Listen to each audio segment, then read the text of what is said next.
Hey Internet, today's December 20th, 2009, and the first thing I wanted to talk about today was the actress Brittany Murphy died today. A tragic death at the age of 32 due to cardiac arrest. As you all may know, it's still early on in the development of how she died, and being that she was only 32, it's very hard to understand why cardiac arrest was the reason of her death. Some people are saying drugs might be involved and so forth.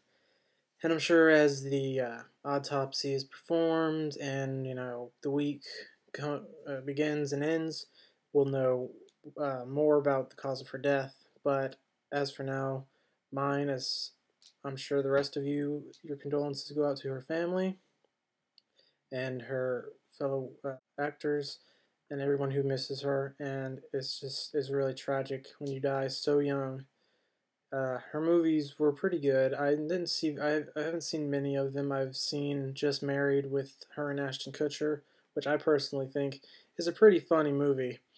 And then she was in 8 Mile with Eminem, and I thought also pretty good performance on her behalf.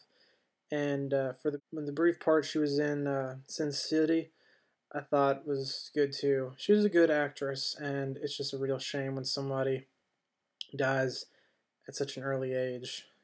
Just like the great Heath Ledger, and Bernie Mac was even, he was 50, and that's not young, but that's still a little too soon, which is such great talent. It's just hard to imagine how something like that could happen.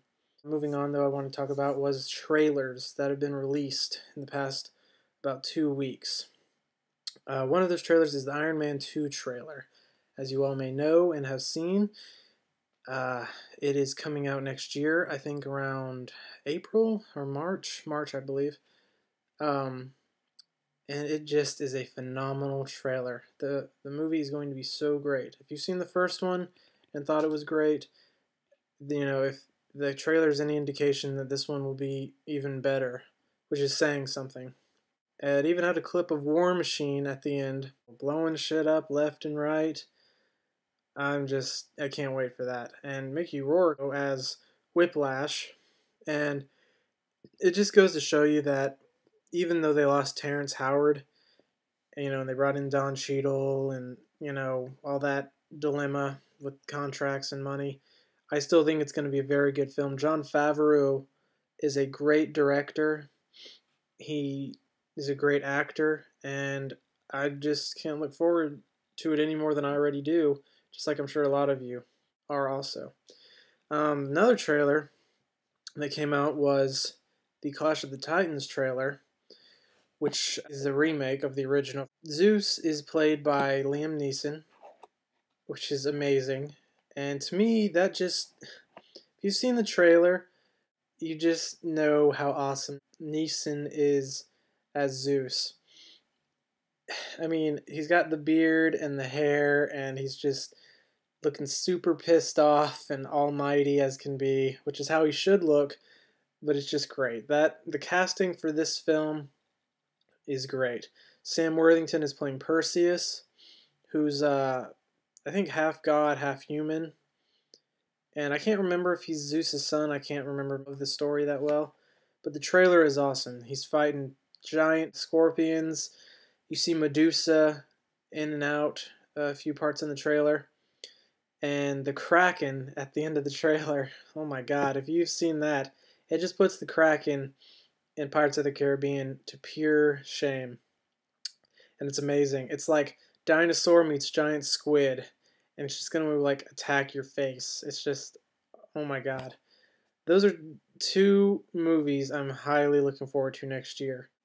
Both are going to be great. I know will make huge amounts of money. Okay, and I'm going to finish this video with doing a review for Pirate Radio, which I saw last night, also known as The Boat That Rocked.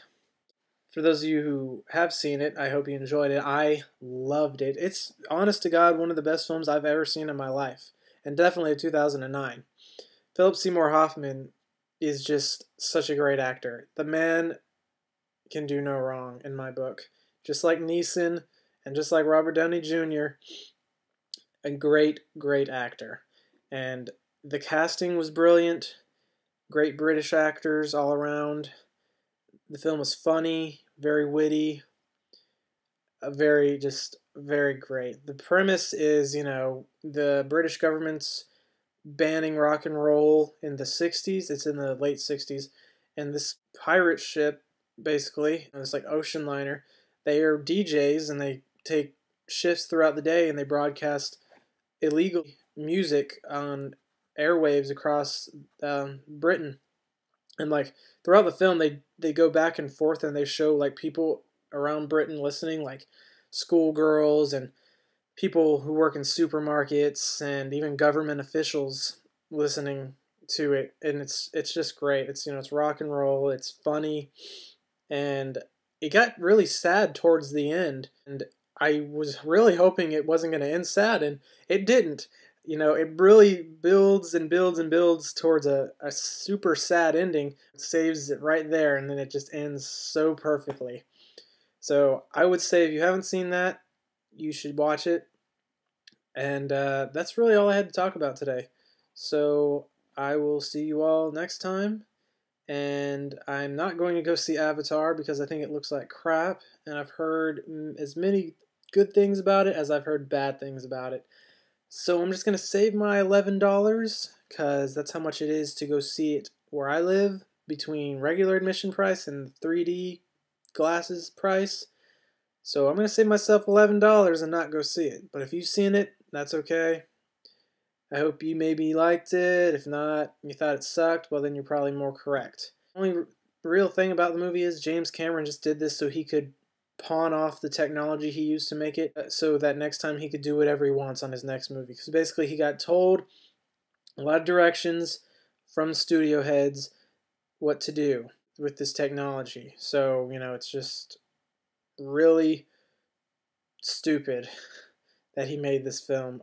But at the same time, it's like a plus for him because the next movie he makes is going to be whatever he wants it to be. And he's just going to do his own thing. That's it, and I'll see you guys next time. Bye.